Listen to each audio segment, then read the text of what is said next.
राजस्थान में कुल कितने प्रजामंडल है? 19। प्रजा का अर्थ होता है जनता और मंडल का अर्थ होता है संघ या समूह। आज हम जैसा इस मानचित्र के माध्यम से आपको जो समझाया, यहाँ से 13 प्रजामंडल याद करेंगे। कितने? 13। बाकी मैं और याद करवा दूंगा, आपको याद होने चाहिए। सबसे पहले घर पर जाकर आपको 1 से लेकर कहां तक गिनती लिखनी है? 5। फिर उसके बाद 5 तक गिनती लिखने के बाद आपको ये पता होना चाहिए त्योहार कौन सा आया, कौन सी पोशाक पहननी थी, राष्ट्रीय पोशाक आगे, उसके बाद कौन ले गया, कहाँ गया, मेवाड़ पूरा धोने के लिए। और किससे धोता है? इन सभी का कोड नंबर क्या है? हमें ये याद होना चाहिए कि राजस्थान में तीज कहाँ की प्रसिद्ध है? तीज कहाँ की प्रसिद्ध है? कहाँ की प्रसिद्ध है भाई? तीज कहाँ की प्रसिद्ध है? राष्ट्रीय पोशाक कोट से, धोस से, बीस से, मेवाड़ से, मेवात में जिले, एक का नाम, दूसरे का नाम, पूरा से, वॉशिंग मशीन वाले जिले, सिरोही, करौली और ये 3 जिले आपको याद होने चाहिए। उसके बाद इन सभी का कोड नंबर लगाना है 19। बोलो 1 एकम, 2 दूनी, 3 दूनी, 4 दूनी, 5 दूनी। मारवाड़ को ही जोधपुर को ही, उदयपुर को ही, मेवाड़ को ही, कोटा को ही, हाड़ौती को ही, ये भी ध्यान रखना है। कोट जब है वो 1939 में और हाड़ौती जो है वो 1934 में, ये दोनों चीजें ध्यान रखना। हाड़ौती प्रजामंडल 1934 में, कोटा प्रजामंडल 1939 में। प्रश्न पूछा जाता है कोटा में पहला अधिवेशन कहाँ हुआ? मांगरोल 12 में हुआ था, शारदा भार्गव, वो आगे आपको धीरे धीरे पता चलेगा वहां पर। अब यहाँ से याद करना है, हमने जिले निकाल लिए, कोड नंबर से सन याद कर लिए, अब इनके संस्थापक याद करने हैं। ठीक है, तो जयपुर में पुर बोलेंगे तो दोबारा बोलकर बताओ एक बार, जयपुर में क्या छिपा हुआ है? पुर बोलेंगे तो। फिर मैंने बताया राजस्थान की राजधानी क्या है? राजस्थान की राजधानी जयपुर में सुबह सुबह क्या लगाते हैं? कौन से सिक्के याद आएंगे? ये वाले सिक्के कौन से हैं? कौन से सिक्के? मैंने कहा कि मुझे ये वाले कौन से? और उसके बाद में ये शाही। और रूप नहीं बिगड़ने दिया वो शाही, रूप नहीं बिगड़ने दिया वो शाही। राजस्थान में राजधानी कौन सी है?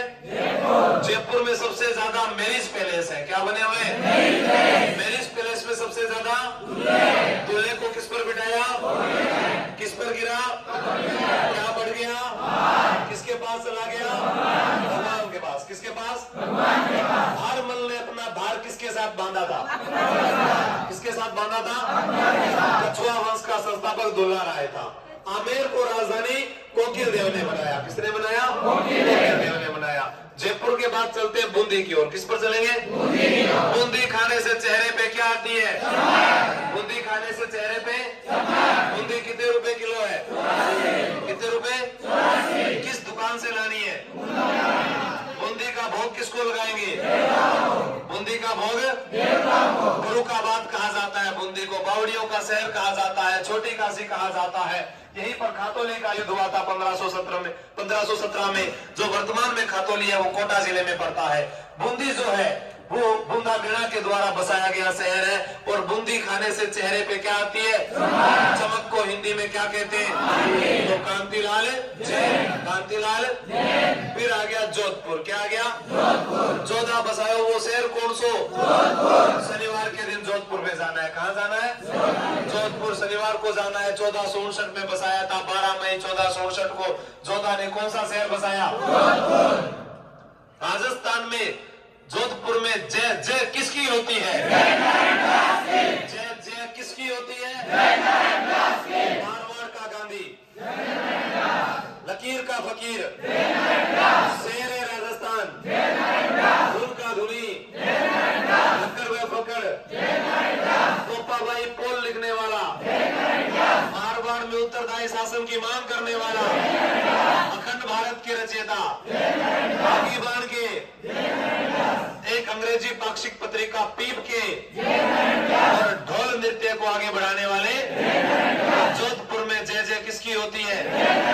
जयेंद्र नारायण व्यास यूनिवर्सिटी भी कहाँ है?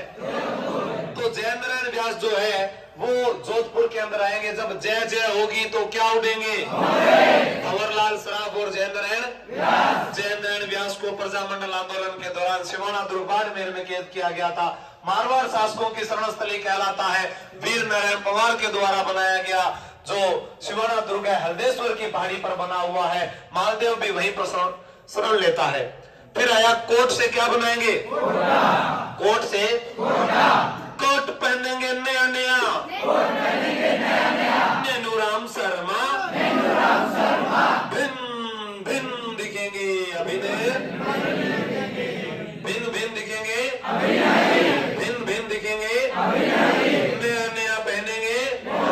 और कोटा प्रजामंडल में ये याद रखना है 1939 ध्यान रखना है। कोटा को शिक्षा नगरी कहा जाता है, आधुनिक भारत का नालंदा कहते हैं, इंद्रप्रस्थ नगरी कहा जाता है, औद्योगिक नगरी कहा जाता है, सर्वाधिक नदियों वाला संभाग कहा जाता है, उद्यानों का शहर कहा जाता है। राजस्थान का कानपुर कोटा कहलाता है और कोटा में ही बने हैं 7 वंडर्स। क्या बने हैं? कोटा में ही रानियों के द्वारा रानियों के द्वारा शिकार करते हुए चित्रशैली कोटा में मिलती है। कोटा का दशहरा प्रसिद्ध है। फिर धौलपुर क्या है? धौलपुर में कलंगी दिखाई देती है किस भगवान की? तो उत्तर क्या आ जाएगा?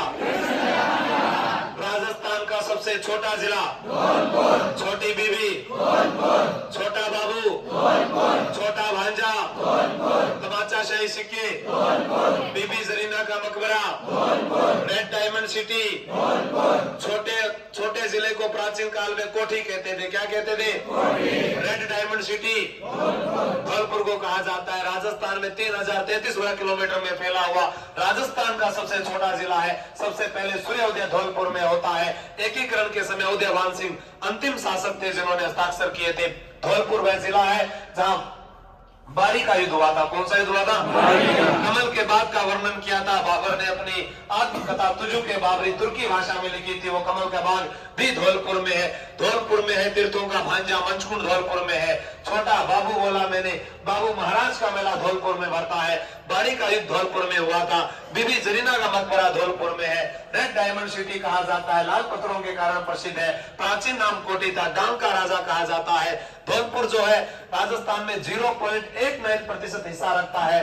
धौलपुर से जैसलमेर 12.66 गुना बड़ा है। अरे वो धौलपुर जिसके बारे में कहा गया कि यहाँ पर तो निहाल टावर बना हुआ है। क्या बना हुआ है? यहाँ पर निहाल टावर बना हुआ है धौलपुर जिले के अंदर। आगे बात करते हैं बीकानेर। किसकी बात करेंगे? बीकानेर ऊन का घर कहलाता है। क्या कहलाता है? ऊन का घर कहलाता है। ऊंटों की देवी यहीं पर है। ऊंटों की देवी यहीं पर है। ऊंटों के देवता जोधपुर में है। ऊंटों की देवी बीकानेर में अंता देवी है। बीकानेर की उस्ता कला प्रसिद्ध है। क्या प्रसिद्ध है? उस्ता कला प्रसिद्ध है बीकानेर की। और बीकानेर में क्या प्रसिद्ध है? बीकानेरी भुजिया खाओगे तो क्या हो जाएगा? स्वास्थ्य खराब हो जाएगा तो कहाँ जाओगे? वेद कहाँ रहता है? कब जाओगे? वेद का नाम क्या है? कंपाउंडर का नाम क्या है? बीकानेरी भुजिया खाने से स्वास्थ्य खराब हो जाता है। बीकानेर में है जाम्बो जी का मंदिर है, करणी माता का मंदिर है, जसनाथ जी का मंदिर है, बिगा जी का मंदिर है, कपिल मुनि का मेला भरता है। यहीं पर जो है बीकानेर के अंदर अपने बात करें उस्ता कला प्रसिद्ध है तो रम्मत भी आचार्यों का चौक बीकानेर की प्रसिद्ध है। फिर बात करते हैं मेवाड़ की। किसकी बात करते हैं? मेवाड़ का गांधी किसे कहते हैं? माणिक्यलाल वर्मा जो है उनके साथ बलवंत राय मेहता भी था। 24 अप्रैल 1938 को मेवाड़ प्रजामंडल का गठन हुआ था। मेवाड़ प्रजामंडल के दौरान माणिक्यलाल वर्मा को मारवाड़ की छाती पर उठी तलवार कुंभलगढ़ दुर्ग में कैद किया गया। किस दुर्ग में? और भूरेलाल भैया थे जो उपाध्यक्ष थे। यहाँ पर बलवंत राय जो है वो अध्यक्ष थे। भूरेलाल भैया को सराड़ा दुर्ग उदयपुर में कैद किया गया। सराड़ा दुर्ग उदयपुर। मेवाड़ को ही उदयपुर कहते हैं। उदयपुर जो है झीलों की नगरी कहलाता है, माउंटेन फाउंटेन का शहर कहलाता है। उदयपुर जो है 1559 में उदय सिंह ने बसाया था। किसने बसाया था? 1559 में किसने बसाया था?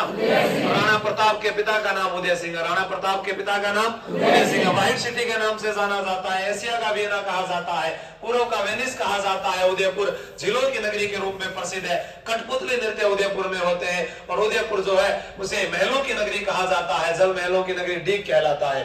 ये क्या लिखा है? अलवर में क्या छिपा है? अलवर में तो हमें याद आएंगे कृष्ण भगवान के प्रायवाची कुंज हरि, कुंज बिहारी। और भरतपुर में फिल्म कौन सी बनाओगे? कौन सी फिल्म बनाओगे? गोपी से किशन से, गोपी से किशन से शाहपुरा। शाहपुरा राजस्थान की सबसे छोटी रियासत है। राजस्थान की सबसे छोटी रियासत। जनतांत्रिक व पूर्ण उत्तरदायी शासन स्थापित करने वाली रियासत कौन सी है? राम सनई संप्रदाय की पीठ कहां पर है? फूलडोल मेला कहां का है? भारत परिवार की जन्मस्थली कौन सी है? फड़कला कहां की है? श्रीलाल जोशी फड़कला के लिए प्रसिद्ध है, वो भी शाहपुरा की। शाहपुरा में रमा प्लस ईस क्या आ जाएगा? रमेश चंद्र लादूराम व्यास भी यहीं पर थे। लादूराम व्यास भी यहीं थे। जैसे धौलपुर में कृष्णदास पालीवाल के साथ ज्वाला प्रसाद जिज्ञासु भी थे। ज्वाला प्रसाद जिज्ञासु भी थे। फिर अपने बात करते हैं सिरोही की। किसकी बात करते हैं? सिरोही का मतलब ही क्या होता है? गोकुल भाई। राजस्थान का गांधी किसे कहते हैं? राजस्थान का गांधी गोकुल भाई भट्ट राजस्थान का गांधी है। सिरोही से प्रश्न आता है। संत सभा की स्थापना की थी गोविंद गिरी ने। किसने की थी? 1883 में संत सभा की स्थापना सिरोही में हुई थी। हातल गांव में जन्मे थे कौन? गोकुल भाई। आवाज नहीं आ रही, तेज बोलिएगा। गोकुल भाई। राजस्थान एकीकरण के समय सिरोही को मिलाने वाले व्यक्ति कौन थे? राजस्थान का गांधी किसे कहा जाता है? राजस्थान कांग्रेस के प्रथम अध्यक्ष कौन थे? गोकुल भाई भट्ट का जन्म कहाँ हुआ है? हातल गांव कहाँ पर पड़ता है? और यहीं पर जो है रोहिड़ा गांव में भी गौरी शंकर का जन्म हुआ। ये ध्यान रखना, ठीक है। फिर करौली। करौली के अंदर याद रखना है डांग की रानी किसे कहा जाता है? यहाँ पर हिंडौन सिटी जो है लाख की चूड़ियों के लिए प्रसिद्ध है। करौली की मात्रा को क्या कर दोगे? तो क्या बना दोगे? और किशनगढ़ में वही है जो बूंदी में। कांतिलाल किशनगढ़ की स्थापना 1609 ईस्वी में मोटा राजा उदय सिंह के पुत्र जो है किशन सिंह राठौड़ के द्वारा की गई थी। और किशनगढ़ की ही राजकुमारी थी चारुमती, जो रूप सिंह राठौड़ की पुत्री थी, मान सिंह राठौड़ की बहन थी। राजस्थान में किशनगढ़ अपने मार्बल के लिए भी प्रसिद्ध है। किशनगढ़ जो है मार्बल मंडी के रूप में भी प्रसिद्ध है। तो यहाँ की एक बनी ठनी चित्रकला प्रसिद्ध है। बनी ठनी चित्रकला जो है उसको फैयाज अली व एरिक डिक्सन जो है लोग दुनिया के सामने लेकर आए थे। फैयाज अली और एरिक डिक्सन। एरिक डिक्सन के द्वारा एक शहर बसाया गया, वो ब्यावर शहर है। ब्यावर तिलपट्टी उद्योग के लिए प्रसिद्ध है। बादशाह की सवारी के लिए प्रसिद्ध है। देवर भाभी की होली के लिए प्रसिद्ध है। श्री सीमेंट के लिए प्रसिद्ध है। ब्यावर जो है द कृष्णा मिल्स के लिए प्रसिद्ध है। ब्यावर छावनी ऐसी थी जहां पर विद्रोह नहीं हुआ था, वो एरिक डिक्सन के द्वारा बसाया गया था। फिर बात करते हैं किशनगढ़। किशनगढ़ में बनी ठनी। बनी ठनी जो है वो सावंत सिंह के समय की है। किसके समय की है? सावंत सिंह के समय की है। और चित्रकार था निहाल चंद, जिसे मोर ध्वज कहा जाता था। निहाल चंद को मोर ध्वज कहा जाता था। 1973 में डाक टिकट जारी हुआ था। बनी ठनी चित्र शैली के अंदर गुलाबी रंग का प्रयोग हुआ है। यहाँ पर चांदनी रात की संगोष्ठी का भी एक चित्रण, बहुत ही शानदार चित्रण है। और बनी ठनी बेसरी आभूषण पहना जाता है। बनी ठनी में बेसरी आभूषण मुख्य है। और बनी ठनी जो है वो पूरी हुई, प्रजामंडल पूरे हुए। यहाँ पर अपन ने 13 प्रजामंडल याद कर लिए, 6 प्रजामंडल बचे हैं, वो कल पढ़ेंगे। जय हिंद, जय भारत।